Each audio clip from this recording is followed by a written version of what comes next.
Hello and welcome to learning chemistry with S K Verma. Friends, मेरे पीछे आप देख रहे हैं क्या है? एनसीईआरटी का क्लास 11 चैप्टर नंबर 6 थर्मोडायनेमिक्स। हम क्या करने वाले हैं आज? थर्मोडायनेमिक्स चैप्टर के अंदर जो सोल्व्ड प्रॉब्लम है, ठीक है, उनको हम लोग समझने वाले हैं। तो आप कहेंगे ये तो ऑलरेडी सोल्व्ड है, क्यों समझने वाले हैं? इसका पहला कारण है कि इनमें से कई प्रॉब्लम्स में एनसीईआरटी में गलती है। नंबर 2, इन प्रॉब्लम में जो कॉन्सेप्ट इन्वॉल्व है वो बहुत ही ज़्यादा इंपॉर्टेंट है। आपको सॉल्यूशन पता हो या नहीं पता हो इससे कोई मतलब नहीं है, लेकिन आपको इनमें जो कॉन्सेप्ट इन्वॉल्व है वो पता होना चाहिए। इसका क्या कारण है? इसका कारण है कि आरपीएससी और भारत में जितने भी पीजीटी के एग्जाम होते हैं, ठीक है, चाहे केवीएस ले लो, एनवीएस ले लो, यूपी पीजीटी ले लो, हरियाणा पीजीटी ले लो, कोई भी पीजीटी का एग्जाम ले लो, क्वेश्चन पेपर एनसीईआरटी बेस्ड होता है और एक्सपर्ट क्वेश्चन उठाता है एनसीईआरटी में से। या तो एज इट इज उठा लेता है, आजकल एज इट इज उठाने की गलती नहीं करता है क्योंकि उसको पता है कि बच्चे क्वेश्चन पढ़ने लग गए हैं एनसीईआरटी के एज इट इज, तो वो उनमें थोड़ा मोड़ा चेंज करके फिर आपके सामने रखता है। जैसे ही वो चेंज करता है, अब आपको क्वेश्चन का यदि कॉन्सेप्ट पता है तो आप उसका आंसर पता लगा लोगे, वरना तो आप इधर उधर क्वेश्चन के चारों तरफ घूमते रहोगे और आप क्वेश्चन का जो मेन पॉइंट है वहां तक नहीं पहुंच पाओगे। इसलिए इंपॉर्टेंट ये है कि क्वेश्चन को जो सोल्व करने का जो आइडिया है, फंडामेंटल आइडिया है, फंडामेंटल कॉन्सेप्ट है, वो आपको पता होना चाहिए, ठीक है। और एनसीईआरटी में क्वेश्चन इस तरह से डिजाइन किए जाते हैं कि यदि आप फंडामेंटल आइडिया तक पहुंच गए तो आपके बहुत सारे कॉन्सेप्ट ऑटोमेटिक क्लियर हो जाते हैं, ठीक है। तो हम यहां पर सोल्व इसी तरह से कर रहे हैं कि जो हर क्वेश्चन है उसमें कॉन्सेप्ट क्या है वो कॉन्सेप्ट डिस्कशन करते हुए फिर हम उस क्वेश्चन को समझने वाले हैं, उस क्वेश्चन को सोल्व करने वाले हैं। ओके, तो आप तैयार हो जाइए। थर्मोडायनेमिक्स की प्रॉब्लम्स ले रहे हैं जो चैप्टर के अंदर होती है ऑलरेडी, ठीक है, सोल्व करी हुई होती है, उनको हम बहुत अच्छे से डिस्कशन करके समझने वाले हैं। ओके, यस, तो शुरू करते हैं। और शुरू करने से पहले मैं अपनी जगह पे आ जाता हूँ, ठीक है। यस, ये लीजिए और क्या बोलते हैं, मैं चलता हूँ। हाँ, तो ये आ गया थर्मोडायनेमिक्स का चैप्टर नंबर 6, है ना, क्लास 11, और ये इसकी पहली जो प्रॉब्लम है वो आपके सामने है, ठीक है। अब आप जरा देखिए प्रॉब्लम नंबर 6.1 क्या कह रही है? Express the change in internal energy of A system, यानी कि इंटरनल एनर्जी में चेंज का फॉर्मूला आपको बताना है डेल्टा यू का इन तीनों सिचुएशन के लिए, ठीक है। ओके, नंबर 1 को पढ़ते हैं। No heat is absorbed by the system from the surrounding. ये कह रहा है सिस्टम ने सराउंडिंग से कोई हीट एब्जॉर्ब नहीं करी, इसका मतलब Q इज इक्वल टू 0 हो गया। Q क्या है? हीट एक्सचेंज है, वो 0 हो गई। Okay, but work is done on the system, work is done on the system. आप जानते हो वर्क जब सिस्टम पे काम होता है तो W का साइन क्या होता है? पॉजिटिव होता है। जब सिस्टम काम करता है तो W का साइन निगेटिव होता है, ठीक है। तो work is done on the system है, इसका मतलब आपका जो W है वो आपका पॉजिटिव है। बात आपको समझ में आ गई? अब आपको लगाना है फर्स्ट लॉ, क्योंकि डेल्टा यू से कौन डील करता है? डेल्टा यू के बारे में बात करता है आपका फर्स्ट लॉ। ओके, ये आपका फर्स्ट लॉ है, ठीक है, थर्मोडायनेमिक्स का। अब आपको Q इज इक्वल टू 0 और प्लस W लगा देना है। तो प्लस W तो ऑलरेडी है, Q इज इक्वल टू 0 लगाओगे। Q इज इक्वल टू 0 लगाओगे तो ये क्या, ये इक्वेशन किस में हो गया? इसमें हो गया, सीधा सीधा Q इज इक्वल टू 0 वो गायब हो गया ना, ठीक है, Q। अब ये आप देखोगे ये जो प्रोसेस हो रहा है, हीट एक्सचेंज नहीं हो रहा सिस्टम और सराउंडिंग के बीच में, इसका मतलब है ये एडियाबैटिक प्रोसेस है। कौन सा प्रोसेस है? एडियाबैटिक, ये आपका प्रोसेस है। एडियाबैटिक यदि ये प्रोसेस है तो ये जो वर्क डन जो है उसको बोलते हैं एडियाबैटिक वर्क। ये लो, ठीक है।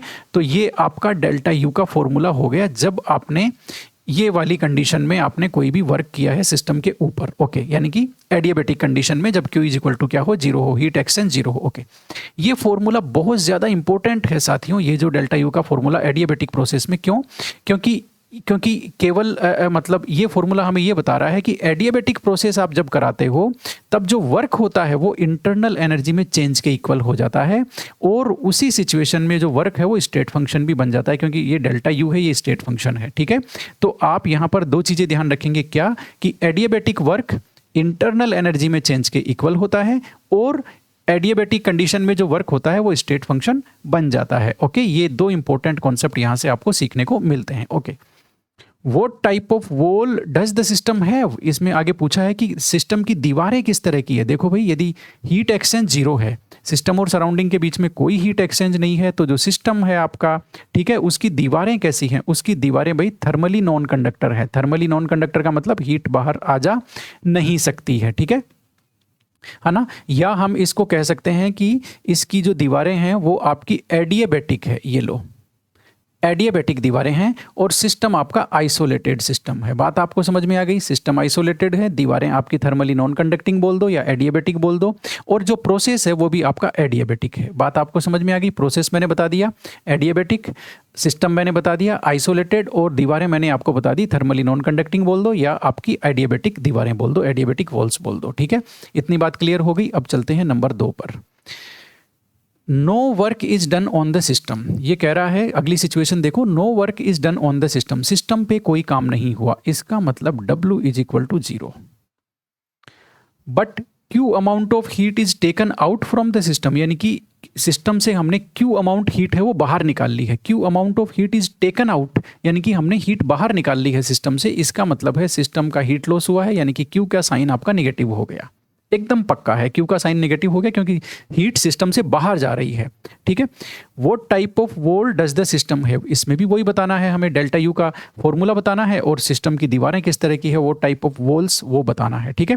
तो सबसे पहले डेल्टा यू का फॉर्मूला देख लेते हैं। तो फर्स्ट लॉ से ही करेंगे हम लोग। अभी ये जो फर्स्ट लॉ है इसमें आप ये सिचुएशन लगा दीजिए जो इस सिचुएशन नंबर सेकंड में दी गई है, ये लगा दीजिए, W इजिकल टू 0 कर दो और Q क्या हो जाएगा, माइनस आपको लगाना है। तो फॉर्मूला क्या हो जाएगा, delta U is equal to minus Q, क्योंकि W तो 0 हो गया और जो हीट है वो सिस्टम से बाहर निकाल रहे हैं इसलिए वो माइनस में आ जाएगी। तो delta U is equal to minus Q, ये आपका डेल्टा यू का फॉर्मूला हो गया सिचुएशन नंबर सेकंड में। और दीवारें इसकी किस तरह की है, ये कह रहा है देखो हीट हम बाहर निकाल पा रहे हैं, ठीक है, सिस्टम से, इसका मतलब दीवारें इसकी थर्मली, ये जो सिस्टम है आपका इसकी दीवारें थर्मली कंडक्टिंग है। क्या लिखेंगे हम इनको, थर्मली कंडक्टिंग। थर्मली कंडक्टिंग क्यों, हीट बाहर जा रही है, इसका मतलब दीवारें थर्मली कंडक्टिंग है, ठीक है ना, हीट बाहर आ जा सकती है। ओके यस, चलते हैं आगे। सिचुएशन नंबर 3 पढ़ते हैं, इसमें भी डेल्टा यू और क्या बोलते हैं और जो पूछेगा वो बताना है। W amount of work is done by the system, ये देखो W amount of work is done by the system, यानी कि सिस्टम ने काम किया, यहाँ पर सिस्टम ने काम किया, तो दोस्तों W का साइन आपका निगेटिव होता है ना। Work done by the system क्या होता है, negative work. Okay, Q amount of heat is supplied to the system, यानी कि Q अमाउंट ऑफ हीट है वो सिस्टम को हमने सप्लाई करी है, यानी कि सिस्टम जो Q का साइन है वो आपका पॉजिटिव आएगा क्योंकि सिस्टम में हीट ऐड हो रही है। आपको पता है ये जो माइनस और प्लस साइन है ये सारे के सारे हमेशा सिस्टम के लिए होते हैं। थर्मोडायनेमिक्स में सिस्टम हीरो है, सिस्टम के रेस्पेक्ट में हम बात करते हैं। यदि सिस्टम काम कर रहा है तो सिस्टम की एनर्जी खर्च होती है, तो वर्क आपका निगेटिव हो गया। यहाँ पर सिस्टम को हीट मिल रही है, Q amount of heat is supplied to the system, system को हीट मिल रही है, तो आपका जो Q है वो पॉजिटिव हो गया। अब सबसे पहले डेल्टा यू देख लेते हैं। तो डेल्टा यू का जो फर्स्ट लॉ का फॉर्मूला है वो ऊपर चला गया, एक बार वापस लिख लेते हैं। ये डेल्टा यू का फॉर्मूला है फर्स्ट लॉ के हिसाब से, Q प्लस W। अब W माइनस में और Q पॉजिटिव में है, तो Q तो ऑलरेडी पॉजिटिव में है, W को माइनस करना है। तो इस सिचुएशन नंबर 3 के लिए जो इंटरनल एनर्जी का फॉर्मूला है वो ये आ गया। बात आपको समझ में आ गई, वो ये आ गया इंटरनल एनर्जी का फॉर्मूला। ओके, अब इसने आगे और पूछा है what type of system it would be, ये बोला है सिस्टम किस तरह का है। अच्छा, इस बार इन्होंने दीवारें नहीं पूछी हैं, इस बार पूछ लिया सिस्टम किस तरह का है। ओके, तो सिस्टम देखो आप जानते हो दोस्तों, एक तो होता है ओपन सिस्टम। ओपन सिस्टम में आपका जो मैटर होता है ना, यानी कि सिस्टम के अंदर जो मटेरियल होता है वो मैटर और एनर्जी, ये दोनों एक्सचेंज हो सकते हैं ओपन सिस्टम में, ठीक है। एक होता है आइसोलेटेड सिस्टम। आइसोलेटेड सिस्टम में ये भी नहीं हो सकता और ये भी नहीं हो सकता, न तो एनर्जी अंदर से बाहर जा सकती है न मैटर अंदर से बाहर निकल सकता है। ओके, एक होता है आपका क्लोज्ड सिस्टम। क्लोज सिस्टम में मैटर आपका बाहर नहीं जा सकता लेकिन एनर्जी आपकी बाहर जा सकती है। बात आपको समझ में आ गई। ओपन सिस्टम में दोनों है ना, और आइसोलेटेड में दोनों ही नहीं, और इनके बीच की सिचुएशन है क्लोज सिस्टम, जिसमें मैटर तो बाहर नहीं जा सकता क्योंकि वो क्लोज्ड है, ठीक है, लेकिन हीट अंदर से बाहर और बाहर से अंदर आ जा सकती है, यानी कि एनर्जी का एक्सचेंज हो सकता है। ये आपका क्लोज सिस्टम हो गया। इतनी बात आपको समझ में आ गई। ओके, अब ये जो थर्ड सिचुएशन है इसमें आप देखो कौन सा सिस्टम हो सकता है। देखो पहली बात तो इसने ये हीट कह रहा है कि हीट हमने सिस्टम को सप्लाई की। ओके, तो हीट सिस्टम को सप्लाई की, इसका मतलब आइसोलेटेड सिस्टम तो ये नहीं है।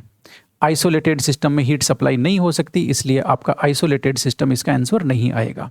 अब बच गया ओपन, जिसमें मैटर और एनर्जी दोनों एक्सचेंज होती है, और एक बच गया क्लोज सिस्टम। अब आप इस क्वेश्चन में देखो, इसने कहीं भी मैटर एक्सचेंज होने का आपको इंडिकेशन नहीं दिया है। मैटर एक्सचेंज होने का इंडिकेशन नहीं दिया है, इसका मतलब मैटर एक्सचेंज नहीं हो रहा है, तो आपका ओपन सिस्टम भी नहीं हो सकता। इसने केवल हीट को एक्सचेंज कराया है, इसलिए ये केवल आपका क्लोज सिस्टम है। ये देखो एनर्जी जहां पर एक्सचेंज हो सकती है, ठीक है, इसलिए आपका क्लोज सिस्टम है। अब आप कहोगे कि ये ओपन सिस्टम भी तो हो सकता है।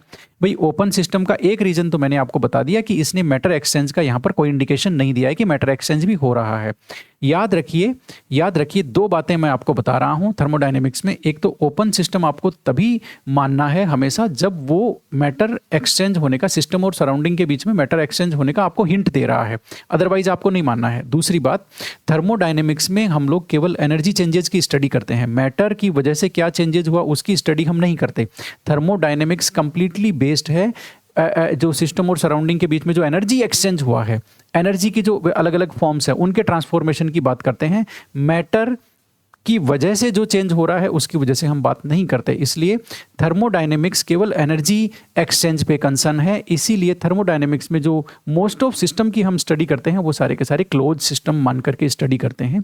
इसलिए बाय डिफॉल्ट भी इसका आंसर कौन सा आएगा, क्लोज्ड सिस्टम ही आएगा। बात आपको समझ में आ गई, जिसमें हम केवल एनर्जी एक्सचेंज की बात करते हैं और मैटर एक्सचेंज की बात नहीं करते। तो उम्मीद करता हूं कि इस क्वेश्चन में जितने भी कॉन्सेप्ट थे वो आपको समझ में आए होंगे और आपको ये भी पता चला होगा कि क्यों हमें ये क्वेश्चन सोल्व करने चाहिए। ठीक है ना। सोल्व करने का मतलब है इनको इनके सॉल्यूशन पढ़ने से नहीं है, इनका आपको क्या करना पड़ेगा, क्या बोलते हैं, इनमें कौन सा कॉन्सेप्ट इन्वॉल्व है वो आपको समझना पड़ेगा, है ना।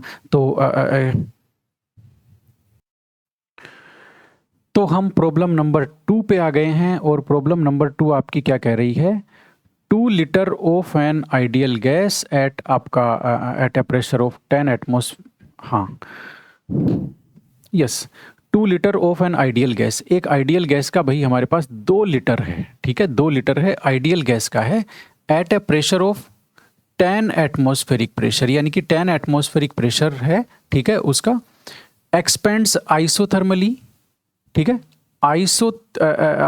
आइसोथर्मल प्रोसेस हो रहा है और एक्सपेंशन हो रहा है, टेम्परेचर इतना है। तो देखो इसने क्या क्या दे दिया, 2 लीटर आपने आइडियल गैस ली है जिसका प्रेशर 10 एटमॉस्फेरिक है, ठीक है, और वह एक्सपेंड हो रही है, फैल रही है, प्रसार हो रहा है आइसोथर्मली, ठीक है, टेम्परेचर इतना कांस्टेंट है, ओके, इनटू ए वैक्यूम, यानी कि वैक्यूम में एक्सपेंशन हो रहा है उसका, until it's total volume is 10 litre, जब तक कि उसका टोटल वॉल्यूम मतलब 2 से लेकर के 2 लीटर इनिशियल वॉल्यूम है और आपका जो 10 लीटर है वो फाइनल वॉल्यूम है, और गैस का एक्सपेंशन हो रहा है, प्रसार हो रहा है आइडियल गैस का आइसोथर्मल कंडीशन में और वैक्यूम में हो रहा है, ओके।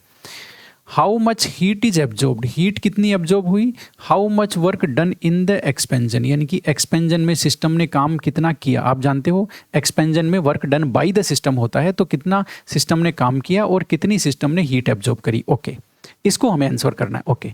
तो जो मैंने गोले लगाए हैं वो इसमें की एलिमेंट है, उसी से आपको इसका पता चलेगा। सबसे पहले ये देख लेते हैं कि जो फर्स्ट लॉ है वो क्या है, delta U is equal to Q plus W है, ओके। अब आप ये देखो कि यहाँ पर आइडियल गैस है और यहाँ पर आइसोथर्मल प्रोसेस है, तो एक चीज़ आप लिख के रख लेना कि आइडियल गैसेज जब आइसोथर्मल प्रोसेस करती हैं, आइडियल गैसेज का हम जब भी आइसोथर्मल प्रोसेस कराते हैं, ठीक है, तो उसमें आप जानते हो आइसोथर्मल का मतलब क्या हो गया, delta T is equal to 0, यानी कि टेम्परेचर में कोई चेंज नहीं है, टेम्परेचर कांस्टेंट है, ठीक है, जैसा कि इसने यहाँ दिया है 25 डिग्री सेंटीग्रेड, ओके। अब आइडियल गैस के लिए क्या कॉन्सेप्ट है, आइडियल गैस के लिए इंटरनल एनर्जी जो होती है वो उनके टेम्परेचर का फंक्शन होती है, यानी कि टेम्परेचर में चेंज हुआ तो ही इंटरनल एनर्जी में चेंज होगा, टेम्परेचर में चेंज नहीं हुआ तो इंटरनल एनर्जी में भी कोई चेंज नहीं होगा। तो यहाँ पर टेम्परेचर में कोई चेंज नहीं है, प्रोसेस आइसोथर्मल है, इसलिए इंटरनल एनर्जी में भी कोई चेंज नहीं है। बात आपको समझ में आ गई, ये आइडियल गैस के लिए आपका फिक्स है। अब इसको आप यहाँ लगा दो, डेल्टा यू को 0 कर दो और आप कर दो क्यू प्लस डब्लू, ठीक है। अब आप जाहिर सी बात है क्यू को इधर लाओगे तो ये हो गया माइनस डब्लू, ओके। इसका मतलब इससे कंक्लूजन क्या निकला कि जितनी हीट आप सिस्टम को दोगे सिस्टम उतना ही काम करेगा, यानी कि क्यू का साइन देखो प्लस है, क्यू का साइन प्लस है, इसका मतलब heat absorb by the system will be equal to work done by the system, यानी कि सिस्टम जितनी हीट लेगा उतना ही सिस्टम काम कर देगा, तभी तो उसकी इंटरनल एनर्जी में चेंज क्या होगा, जीरो होगा। बात आपको समझ में आ गई? ओके, तो ये तो हो गई कंडीशन उसके लिए, है ना, ये तो हो गई सिचुएशन इस प्रोसेस की। अब ये पूछा है हीट कितनी एब्जॉर्ब हुई है और वर्क कितना हुआ है। अब यहाँ से बात शुरू होती है। देखो ये एक्सपेंशन हो रहा है वैक्यूम में, बात को समझो, इसने टेम्परेचर और प्रेशर वॉल्यूम सब दिया है इसने, लेकिन प्रॉब्लम यहाँ है कि ये एक्सपेंशन हो रहा है वैक्यूम में। वैक्यूम में जब भी एक्सपेंशन होता है, वैक्यूम का मतलब खाली डिब्बे में हम एक्सपेंशन करा रहे हैं, यानी कि सामने कोई गैस ही नहीं है, यानी कि कोई प्रेशर नहीं है। तो सामने जब कोई प्रेशर ही नहीं है, इसका मतलब जो एक्सपेंशन करा रहे हैं उसमें जो एक्सटर्नल प्रेशर है वो हो जाता है दोस्तों जीरो। तो वैक्यूम में, या जिसको फ्री एक्सपेंशन बोलते हैं, उसमें एक्सटर्नल प्रेशर आपका जीरो हो गया।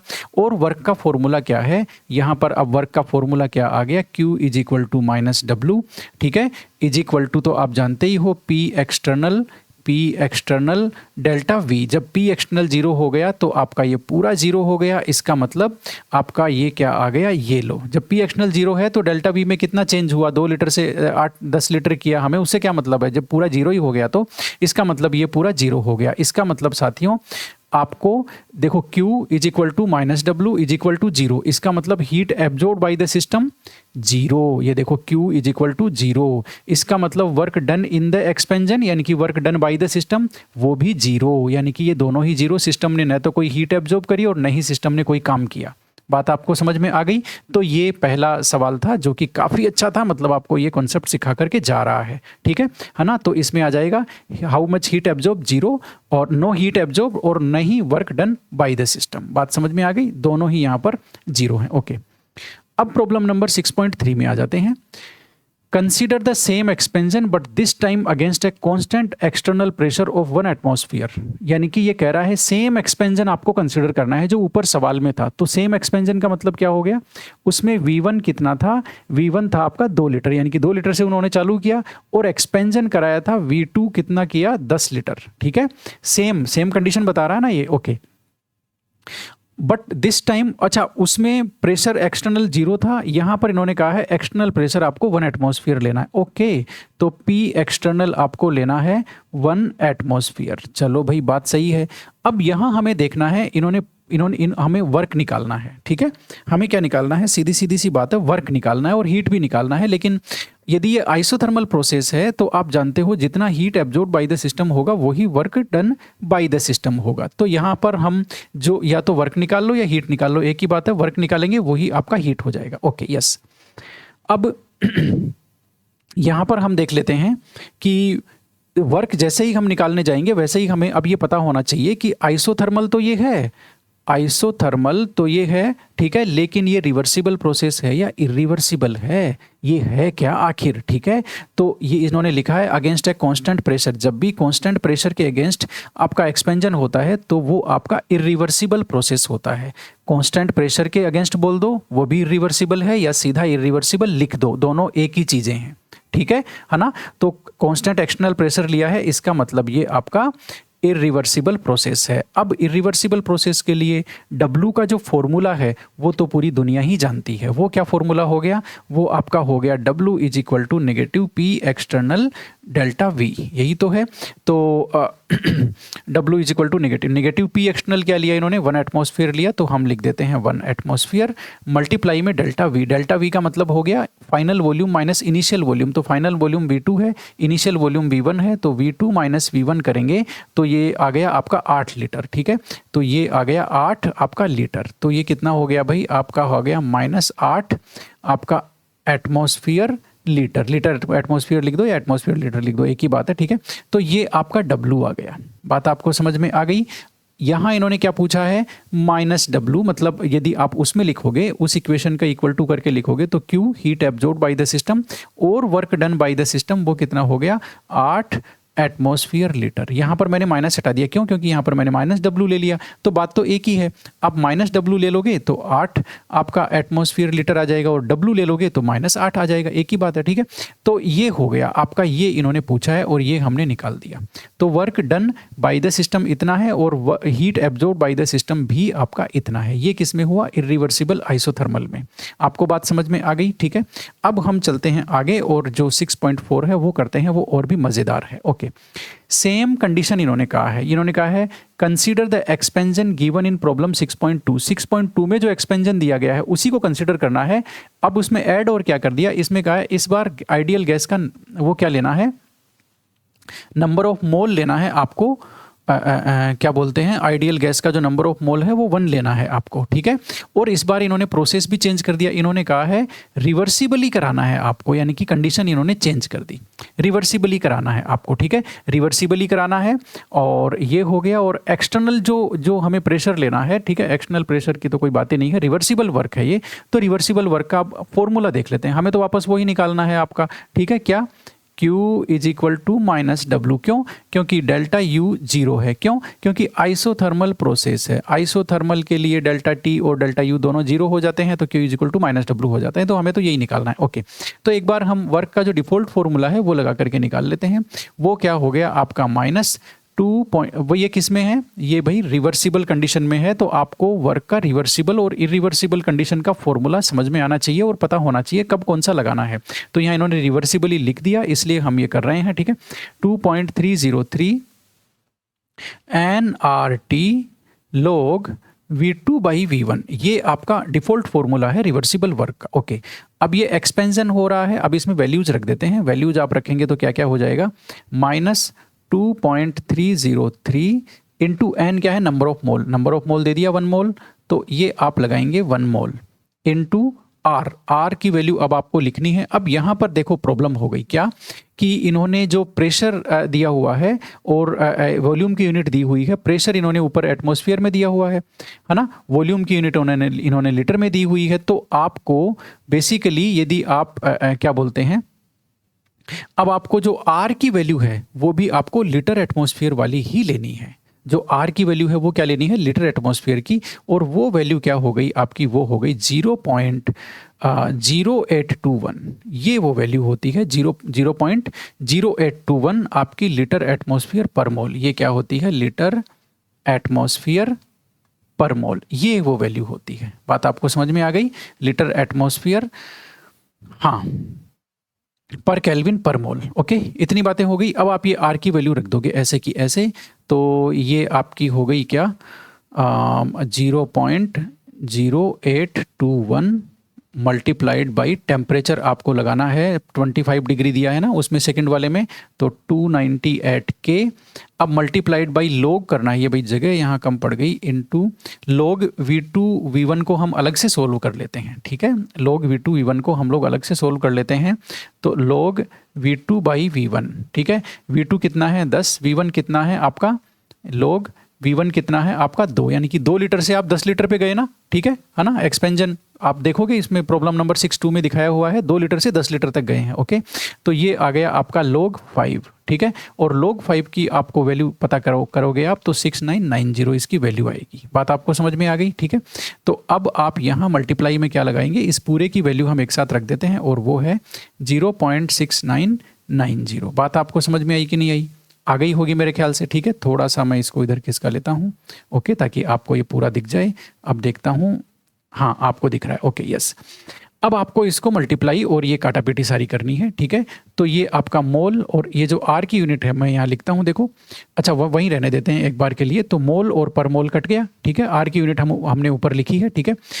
केल्विन से आपका पर केल्विन कट गया, लीटर एटमॉस्फेयर में आपका आंसर आएगा, ठीक है।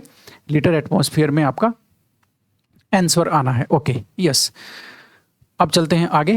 तो अब इन सबको आप मल्टीप्लाई करोगे, इन सबको आप मल्टीप्लाई करोगे तो आपको आंसर आपका मिल जाएगा, और उसमें कहीं कोई गड़बड़ नहीं होगी। यानी कि इसको आप मल्टीप्लाई कर दो इससे और इसको इससे और इसको इससे, फाइनली जब आप आंसर निकालोगे तो वो आपका आएगा 39.36 लीटर एटमॉस्फेयर। ये लो, तो यूनिट भी हमने काट दी, लीटर एटमॉस्फेयर हमारी यूनिट बच गई थी आर की, ठीक है।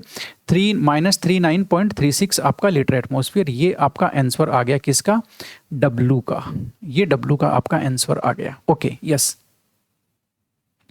अब आप एक चीज देख लो कि इन्होंने क्या पूछा है, इन्होंने पूछा है Q इज इक्वल टू, यानी कि हीट एब्जॉर्ब्ड और work done by the system, तो वो आप करोगे तो वो पॉजिटिव में आ जाएगा 39.36 लीटर एटमॉस्फेयर। इतनी बात हो गई, ये आपका आ गया। अब एक बार इन्होंने जो किया है उसको देख लेते हैं।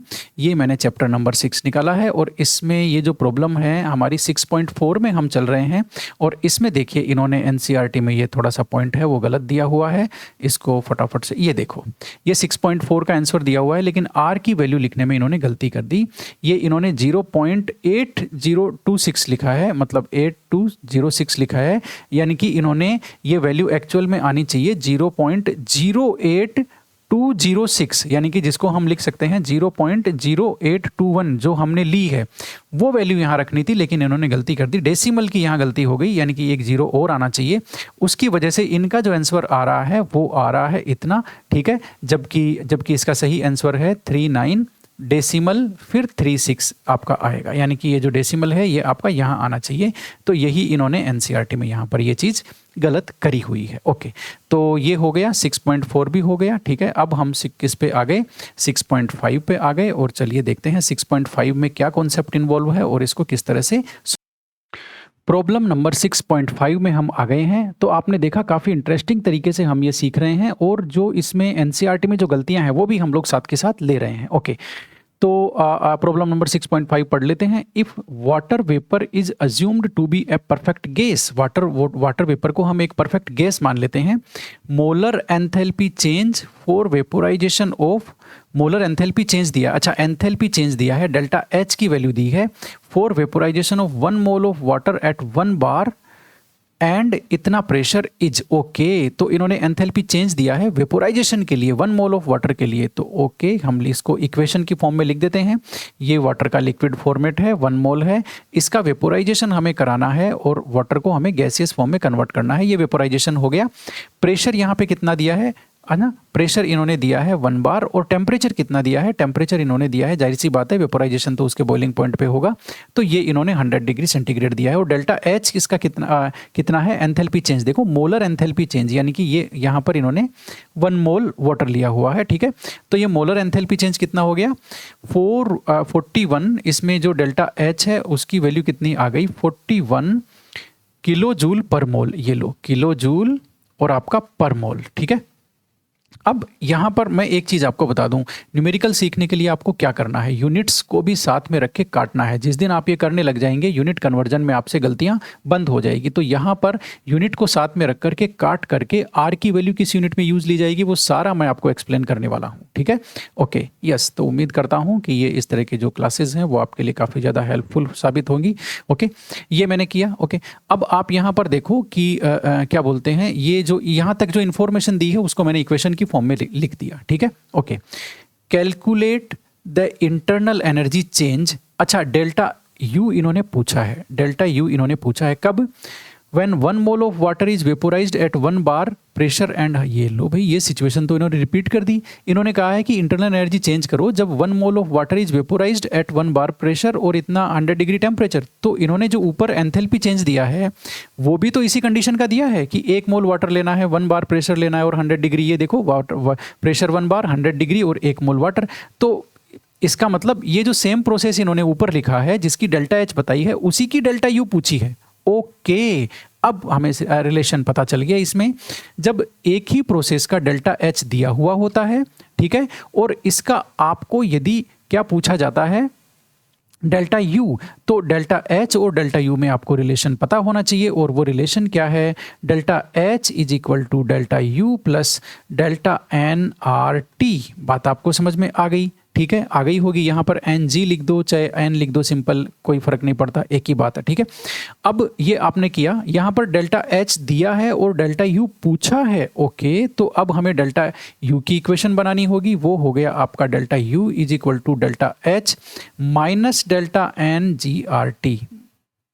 आप एग्री हैं इससे? मेरे ख्याल से आप एग्री होंगे। अब हमें इसमें वैल्यूज रखते जाना है, ठीक है। तो डेल्टा यू तो पूछा है, एंथैल्पी चेंज इन्होंने दिया है, वो कितना है 41 किलो जूल पर मोल। अब यूनिट्स को आप देखना मैं साथ रखूंगा, ठीक है ना, और यूनिट्स को काट करके आपको आंसर बताऊंगा। ओके, तो मैं इधर लिख रहा हूँ 41 किलो जूल आपका पर मोल, ये लो, ये मैंने लिखा क्या आपका डेल्टा एच, माइनस मैंने किया डेल्टा एन। डेल्टा एन क्या है? प्रोडक्ट की साइड गैसियस के जितने मोल हैं, है ना, माइनस रिएक्टेंट की साइड जितने गैसियस के मोल हैं। डेल्टा एन का आपको फॉर्मूला पता होगा, delta N is equal to product की साइड जितने गैसियस मोल हैं, ठीक है, माइनस रिएक्टेंट की साइड जितने गैसियस मोल हैं वो। तो प्रोडक्ट की साइड तो एक मोल है, ये देखो H2O गैस में, क्योंकि वाटर को वेपोराइज कर रहे हैं ना, तो यहाँ प्रोडक्ट की साइड गैसियस का एक मोल है, लेकिन रिएक्टेंट की साइड पूरा लिक्विड है, तो उधर कुछ भी नहीं है। तो 1 minus 0 is equal to delta N की वैल्यू क्या आ जाएगी? 1 आ जाएगी। ओके, तो अब हम इसमें डेल्टा एन की वैल्यू 1 लिख रहे हैं, लेकिन वो है तो नंबर ऑफ मोल ही ना, क्योंकि हम डिफरेंस निकाल रहे हैं नंबर ऑफ मोल का नंबर ऑफ मोल से, गैसियस नंबर ऑफ मोल का रिएक्टेंट नंबर ऑफ मोल के साथ डिफरेंस निकाल रहे हैं। तो ये 1 आ रहा है, तो ये है तो 1 मोल। ओके, 1 मोल आएगी इसकी यूनिट। अब ये डेल्टा एन की वैल्यू हो गई। अब हमें आर की वैल्यू लिखनी है। अब आर आप देखो किस में आएगा, यहाँ इन्होंने किलो जूल दे रखा है। अब आर की वैल्यू जूल में आप जानते हो वो क्या होती है? वो होती है 8.314, और उसकी वैल्यू क्या होती है? जूल पर केल्विन पर मोल। ये हो गई। अब ये लिखते ही आपकी आंखें खुल जाएंगी। यूनिट लिखने से न्यूमेरिकल कैसे सही होता है ये आपको दिख जाएगा। यहाँ किलो जूल दिया हुआ है, यहाँ जूल दिया हुआ है। इसका मतलब या तो किलो जूल को जूल में करो या जूल को किलो जूल में करो। तो हम क्या करेंगे, इस जूल को किलो जूल में कर लेते हैं। कैसे? 10⁻³ से मल्टीप्लाई करके। यूनिट लिखने का ये फायदा है। यूनिट यदि आप साथ लिखते हो न्यूमेरिकल में तो ये फायदा है, आपको यूनिट कन्वर्ट कहाँ करनी है और कौन सी आर की वैल्यू यूज लेनी है वो आपको तुरंत पता लग जाता है। ठीक है ना। अब हमने देखो आर की वैल्यू यहाँ लीटर एटमॉस्फेयर वाली नहीं ली। क्यों? क्योंकि हमारे पास जो बाकी जो कंडीशन है, बाकी जो यूनिट्स हैं वो किलो जूल में चल रही है, तो हमें जूल वाली यूनिट लेनी पड़ेगी और उसको किलो जूल में कन्वर्ट करना पड़ेगा। तो 10⁻³ से मल्टीप्लाई करके हमने उसको कन्वर्ट कर दिया। ओके, आर की वैल्यू का भी हिसाब हो गया। टेम्परेचर आप ले लो। टेम्परेचर इन्होंने कितना दिया है भाई? 100 डिग्री सेंटीग्रेड पे काम हो रहा है, इसका मतलब 373 केल्विन है। अब सबसे पहले आप यूनिट्स का हिसाब किताब कर दो। डेल्टा यू जो होता है और डेल्टा एच जो होता है वो जूल पर मोल या फिर किलो जूल पर मोल, इनमें वो आता है। जूल पर मोल या फिर किलो जूल पर मोल में आप उसको दिखाते हो। ठीक है, तो यहाँ हम किलो जूल में कन्वर्ट कर दिया ना हमने इन सबको। ठीक है, तो हम क्या करेंगे, किलो जूल पर मोल में डेटा दिखा रहे हैं। ओके, तो फाइनल आंसर भी हमारा किलो जूल पर मोल में आएगा। ओके, अब देखते हैं किलो जूल पर मोल यूनिट आती है कि नहीं आती है। आपने केल्विन काटा पर केल्विन से, ठीक है, मोल को काट दिया आपने पर मोल से। ओके, और अब आपका जैसे ही आपने इसको कन्वर्ट किया, मतलब जैसे ही आपका ये जो 10⁻³ लगाया तो जूल तो खत्म हो गया, वहाँ पर किलो जूल आ गया था। ठीक है, किलो जूल आ गया था वहाँ पर। तो अब आपका जो आंसर आना है साथियों वो आएगा किलो जूल पर मोल में। ये देखो पर मोल बचा हुआ है और किलो जूल आपका बचा हुआ है। ठीक है, और यहाँ भी आपका किलो जूल ही है। वो इतनी बात हो गई। तो किलो जूल में से यहाँ माइनस है तो किलो जूल में से माइनस करेंगे तो रहेगा तो किलो जूल ही ना। ठीक है, तो फाइनल आपकी यूनिट हो गई किलो जूल पर मोल। ओके, अब आपको मल्टीप्लाई क्या क्या करना है वो मैं बता देता हूँ। इसको मैं एक बार यहाँ से हटाता हूँ किलो जूल पर मोल को, ये तो मैंने आपको यूनिट्स बताई है। अब मल्टीप्लाई क्या करना है, 41 में से माइनस करना है क्या, 8.314, और इसको एक काम करते हैं, ये जो 10⁻³ है ना, अच्छा ठीक है, इसको भी ले लेते हैं 10⁻³ और इनटू करना है 373। ठीक है, और ये पूरा आंसर आपका आएगा किलो जूल पर मोल में। इतनी कोई दिक्कत नहीं है। Okay, yes. अब आप चलेंगे आगे, तो सबसे पहले आपको इनको मल्टीप्लाई करना है। इनको मल्टीप्लाई आप करेंगे तो ये आएगा 41 - 3.1, ये लो। ठीक है, और उसको आप करेंगे तो ये आ गया 37.9। फाइनल आंसर आ गया आपका 37.9 किलो जूल पर मोल। ये आपका डेल्टा यू आ गया। तो आपने देखा इसमें कॉन्सेप्ट हमने क्या लगाया, इसमें हमने ये कॉन्सेप्ट लगाया कि यदि एक ही प्रोसेस के लिए, सेम प्रोसेस के लिए आपको डेल्टा एच दे दिया जाता है और डेल्टा यू पूछा जाता है, तो वो ये जो डेल्टा एच और डेल्टा यू में रिलेशन है ये आपके काम आएगा। यदि आपको डेल्टा यू दे दिया गया, इंटरनल एनर्जी में चेंज दे दिया और डेल्टा एच पूछा है तो भी यही काम आएगा। यदि आपको डेल्टा एच दे दिया और डेल्टा यू पूछा है तो भी आपको यही काम आएगा। यदि आपको ये सब दे दिया, टेम्परेचर पूछा है तो टेम्परेचर भी आप इससे निकाल सकते हो, इससे आप किसी की भी वैल्यू निकाल सकते हो, लेकिन मोस्टली डेल्टा एच और डेल्टा यू में से एक दे करके दूसरा पूछा जाता है। तो इस तरह से आपको जो देखो क्वेश्चन से इंफॉर्मेशन कैसे निकालनी है और फॉर्मूला कैसे लगाना है, सोल्व कैसे होना है, वो आपको सीखना है बेसिकली। ठीक है कि भाई इसने डेल्टा एच दिया है, डेल्टा यू पूछा है, इसका मतलब डेल्टा एच और डेल्टा यू में रिलेशन है, वो यहाँ पर काम आएगा। ठीक है, तो ये फेमस वाला रिलेशन है डेल्टा एच और डेल्टा यू में, ये यहाँ पर काम आ रहा है इंटरनल एनर्जी चेंज और एंथैल्पी चेंज में। ठीक है, लेकिन ये एक ही प्रोसेस के लिए काम करता है ना, वो कोई बात नहीं, आपको अलग अलग प्रोसेस के लिए कोई पूछेगा भी नहीं, क्योंकि जब फॉर्मूला यही लगना है तो प्रोसेस आपका एक ही रहेगा। ठीक है, तो इतनी बात हुई। तो अब ये वाला जो न्यूमेरिकल है ये थोड़ी देर बाद में सोल्व करते हैं, अभी के लिए इतना ही। Thank you very much.